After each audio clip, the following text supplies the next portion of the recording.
Good afternoon, everyone. So, picture this.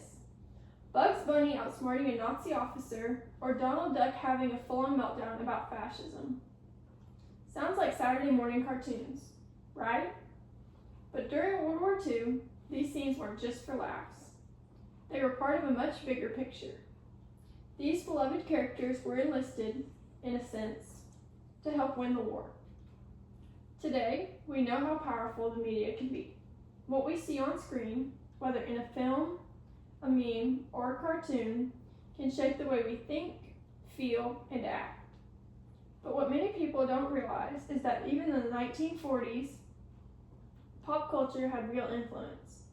In cartoons, they were front and center. I've explored this fascinating subject through research like Of Bugs in Battles by Michael S. Scholl and David E. Wilt, and Looney Tunes, A Complete Visual Guide by Jerry Beck. These works reveal how cartoons played a serious role in a very serious time. So today, let's talk about how cartoons became tools for propaganda, how they lifted spirits and spread critical messages, and the lasting impacts they left behind. First, we'll discuss how cartoons were used as wartime tools.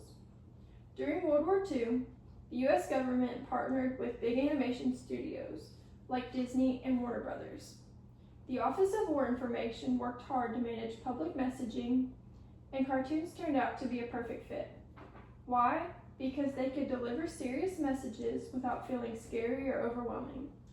As Scholl and Wilt explain, cartoons appealed to both kids and adults, and they could get the message across with humor, cleverness, and heart.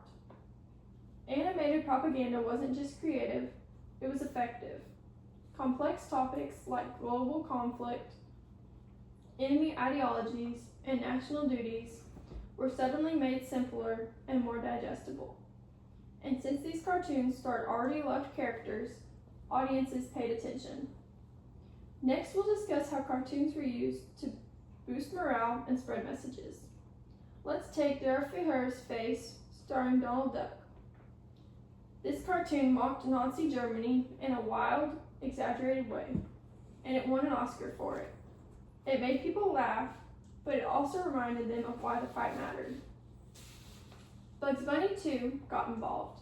He'd pop up in scenes where he outwitted A6 leaders, often portraying American cleverness and resilience. According to Beck's visual guide, these characters became symbols of American soldiers: brave, quick thinking, and determined. It wasn't just laughs, though. Disney created The New Spirit, a film that encouraged Americans to pay taxes as their patriotic duty. Other cartoons promoted recycling, rationing, and other wartime habits in ways that were entertaining and memorable. Families would gather around to watch. These short films weren't just distractions from the war. They were tools that united people with a common message. They built morale, encouraged participation, and gave people something to smile about. Finally, the lasting impact cartoons had. These cartoons didn't just disappear when the war ended. They had already made their mark. They made patriotism feel personal and even fun. Watching them gave people pride and purpose.